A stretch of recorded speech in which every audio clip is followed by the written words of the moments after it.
Hooded I হয় বা একটু পাফিনেস থাকে আইতে, তখন কিন্তু আমাদের ক্রিজ লাইনটা ঢেকে যায়। তাই তোমরা যদি এই টেকনিকে কাজ করতে থাকো, তাহলে কিন্তু তোমরা একটা মানে নিজেদের মতো করে একটা ক্রিজ লাইন কল্পনা করে নিতে পারবে। তাহলে আই মেকআপ করার সময় তোমাদের কোনো প্রবলেম হবে না। চলো আজ তোমাদের সাথে একটা ব্রাইডাল আই মেকআপ শেয়ার করা যাক। এই আই মেকআপটার জন্য আমি যে প্রোডাক্টগুলো ইউজ করেছি, কালার্সগুলো আমি দেখাতে পারিনি। কারণ শ্যুটের টাইমে বিজি ছিলাম, তাই তোমাদেরকে মুখে, মুখে বলে দিব। আর আই মেকআপটা একটা কাট ক্রিজের উপর মনোক্রোমাটিক কালারের আই মেকআপ করেছি। আশা করছি তোমাদের অনেক হেল্পফুল হবে। ভিডিওটা শেষ পর্যন্ত অবশ্যই দেখো, তাহলে তোমরা খুব ভালোভাবে আই মেকআপটা বুঝতে পারবে। আর আই মেকআপটা তোমরা কিন্তু এরকম ফাফি আইর ওপরেও ট্রাই করতে পারো, কোনো প্রবলেম হবে না। তো চলো ভিডিওটি শুরু করা যাক। প্রথমেই আমি আইব্রো ড্র করে আইব্রোটাকে সুন্দরভাবে ক্লিন করে নিয়েছি এবং আই বেস রেডি করে নিয়েছি আই মেকআপের জন্য। আই বেসের জন্য সবসময় একটা লাইট কনসিলার ইউজ করবে, যাতে কালার পিগমেন্টেশনগুলো খুব ভালো আসে। এবারে এইভাবে দেখো আর্চটাকে একটু আইব্রোর আর্চটাকে টেনে ধরে আই আইর যে আমাদের ক্রিজ লাইন হয়, ওই ক্রিজ লাইন বরাবর আমি ৩ টে ডট দিচ্ছি। এটা একটা আমি ডার্ক অরেঞ্জিস কালার ইউজ করেছি। অরেঞ্জ রেড মেশা, রেড অরেঞ্জ এরকম টাইপের একটা কালার ইউজ করেছি। দেন আমি একটা চাঁদের মতো শেপ করে নিচ্ছি। যে ৩ টে ডট দিয়েছিলাম, ওই ৩ টে ডটকে ভালোভাবে আমি অ্যাড করে নিয়ে একটা চাঁদের মতো শেপ করে নিলাম। অপোজিট দিকেও এইভাবে করে নেব। যাদের একটু হুডেড আই হয় বা একটু পাফিনেস থাকে আইতে, তখন কিন্তু আমাদের ক্রিজ লাইনটা ঢেকে যায়। তাই তোমরা যদি এই টেকনিকে কাজ করতে থাকো, তাহলে কিন্তু তোমরা একটা মানে নিজেদের মতো করে একটা ক্রিজ লাইন কল্পনা করে নিতে পারবে। তাহলে আই মেকআপ করার সময় তোমাদের কোনো প্রবলেম হবে না। অনেক সময় ক্রিজ লাইন না বুঝতে পারার জন্য আমরা ভুলভাল জায়গায় আই শ্যাডোকে পুট করে দিই, যার জন্য আই মেকআপটা ভীষণ মেসি লাগে। তবে এইটা ইউজ করলে তোমাদের আশা করছি আর এই ভুলটা হবে না। এবার একদম একটা ক্লিন ব্রাশ নিয়েছি এবং ব্রাশটাতে একটা নিউড কালারের ব্রাউন কালার নিয়েছি। মানে কেমন ব্রাউন বলবো তোমাদেরকে, যেরকমভাবে ব্রাউনগুলো দিয়ে আমরা ট্রানজিশন কালার অ্যাপ্লাই করে থাকি, ওইরকমই একটা স্কিন কালারের ব্রাউন কালার নিয়েছি। অ্যান্ড দেন রেডিশ অরেঞ্জটাকে ভালোভাবে ব্লেন্ড করছি। এই যে নিউড কালারটা নিয়েছি, এটা কিন্তু ওয়ার্ম আন্ডারটোনের, মানে একটু ইয়েলো ঘেঁষা, ওই কালারটা নিয়ে আমি ভালোভাবে ব্লেন্ড করছি। কুল কালার নেবে না, কুল কালারে কিন্তু এটা ব্লেন্ড হবে না। কারণ রেড অরেঞ্জটা প্রপার যেহেতু ওয়ার্ম কালার, তাই কুল কালারে এই কালারটা ভালোভাবে ব্লেন্ড হবে না। তো দেখো ভালোভাবে ব্লেন্ড করে নিয়েছি দুদিকে। এবার আবার ছোট্ট একটা পেন্সিল ব্রাশ নিয়েছি এবং ডার্ক ব্রাউন কালারটাকে নিয়ে, যেটাকে কফি কালারও তোমরা বলতে পারো, ওইরকম একটা কফি কালার নিয়ে আমি আউটার ভিটাকে ভালোভাবে ডিফাইন করে নিব। দেখো আমি ভির আকারে করছি, একবার ওপরের দিকে করছি আর একবার ল্যাশ লাইন বরাবর নিচের দিকে, যে জায়গাটাতে আমরা লাইনার পরি ওই জায়গাটাতে।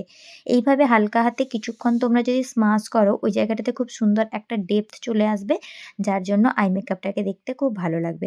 দেখো অপোজিট আইতেও সেমভাবে করে নিলাম। এবার করব কাট ক্রিজ। কাট ক্রিজের জন্য সবসময় একটা ফ্ল্যাট ছোট্ট ব্রাশ ইউজ করবে, কনসিলার ব্রাশ।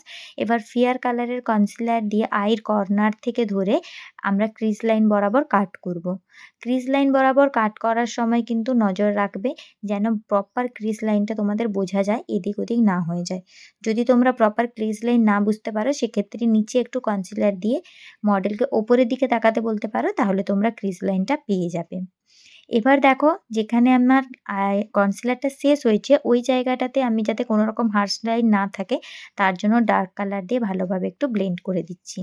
এখানে আমি ওই কফি কালারটাই ইউজ করেছি।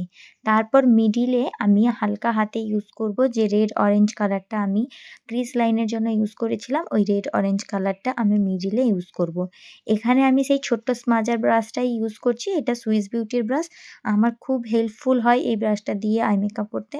পার্সোনালি ভীষণ পছন্দ করি। তোমাদের কাছে এরকম ছোট্ট সাইজের যদি বেলিরও স্মাজার ব্রাশ পাওয়া যায়, ওইটা দিয়েও তোমরা কাজ করতে পারো, কোনো প্রবলেম হবে না। আর এখানে দেখো আমি যেভাবে জিগজ্যাগ প্যাটার্নে করছি ব্লেন্ডিংটা, ওইভাবে করবে। রাউন্ড মোশনে এখানে ব্লেন্ডিং করবে না, ভালো আসবে না। জিগজ্যাগ প্যাটার্নে ব্লেন্ড করবে। তো দুটো কালার ভালোভাবে মিশিয়ে নেওয়ার পরে ইনার কর্নারে একদম লাইট ব্রাউন আইশ্যাডোটা দিয়ে দেব। যে আইশ্যাডোটা দিয়ে আমি আপার ক্রিজ লাইনটাকে ব্লেন্ড করেছিলাম, সেই আইশ্যাডোটা আমি ইনার কর্নারের দিকে দিয়ে দেব। দেখো পুরো কনসিলারটাকে আমি ঢেকে দেইনি, অল্প একটা লাইন ক্রিয়েট করে রেখে দিয়েছি, যাতে বোঝা যায় যে আমি এখানে কাট ক্রিজ করেছি। তোমরা এই জায়গাতে চাইলে যেকোনো মানে গ্লিটার লাইনার যেগুলো হয় ওইগুলো একটু ইউজ করতে পারো। তবে হোয়াইট লাইনারটা ইউজ করবে না, গোল্ডেন কালারটা ইউজ করবে। ওটা দেখতে ভালো লাগে। যেহেতু ওয়ার্ম কালারের আই মেকআপ তো তাই। এবার রেডিশ অরেঞ্জ কালারের একটা শিমার নিয়ে আঙুলের মাধ্যমে আমি আইলিডে এপ্লাই করে দেব। এখানে কিন্তু আমি কোনো চাঙ্কি গ্লিটার ইউজ করছি না। তোমরা চাইলে ইউজ করতে পারো। আমার চাঙ্কি গ্লিটারটা পার্সোনালি খুব পছন্দ নয়। তাই আমি সবসময়ই সেটা স্কিপ করি। তোমরা চাইলে গ্লিটার গ্লু দিয়ে ওই গ্লিটারটাকে এপ্লাই করে নিতে পারো। আমি শুধুমাত্র সিমার ইউজ করেছি। দেখো আইটা কত সুন্দর অ্যাট্রাকটিভ লাগছে। এবার আমি লাইনার পরিয়ে নেব। লাইনারের জন্য আমি Maybelline Fit Me লাইনার যেটা জেল লাইনার হয় ওটাই ইউজ করছি Maybelline এর। তো ভালোভাবে দেখো আমি খাপের মধ্যে নিয়ে নিয়েছি। পুরো লাইনারের কৌটো থেকে নিয়ে তুলে কাজ করবে না, তখন কিন্তু লাইনার ড্রাই হয়ে যায়। পরবর্তীকালে তোমাদের কাজ করতে অসুবিধা হবে। উইং লাইনারের টিউটোরিয়াল আর তোমাদেরকে বললাম না, কারণ তোমরা বেশি কম সবাই উইং লাইনার কিভাবে ক্রিয়েট করতে হয় জানো। আর যারা এখনও জানো না তারা তো আমার ভিডিও অলরেডি দেওয়া আছে, গিয়ে চেক করে নিতে পারো। কোনো প্রবলেম আশা করছি হবে না। লোয়ার ল্যাশ লাইনেও আমি সেম লাইনারটাকে দিয়েই একটু কাজল পরিয়ে দেবো, কারণ আমি এটাকে স্মাচ করব। তাহলে জেল লাইনারটা স্মাচ করার ক্ষেত্রে খুব ভালো হবে।